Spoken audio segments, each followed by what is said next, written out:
মনের কথা মানুষকে যত কম বলা যায় ততই ভালো, কারণ মানুষ বদলায় কিন্তু বলা কথা কখনো ফেরত নেওয়া যায় না।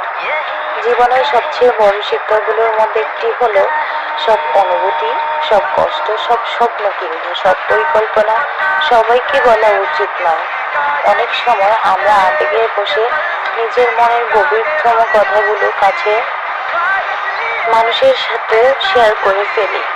তখন মনে হয় ওই মানুষটা সবসময় একই রকম থাকবে, বুঝবে, পাশে থাকবে। কিন্তু সময়ের সাথে সাথে সব বদলে যায়, সম্পর্ক বদলে যায়, পরিস্থিতিও বদলে যায়। যে কথাগুলো একদিন তাকে বিশ্বাস করে বলা হয়েছিল সেগুলো কখনো কখনো আমাদের বিরুদ্ধে ব্যবহার করা হয়, কারণ কথার কোনো তালা নেই কিন্তু তার প্রভাব রয়ে যায়। তাই নিজের ব্যক্তিগত অনুভূতিগুলো সবাইকে শেয়ার করা উচিত নয়।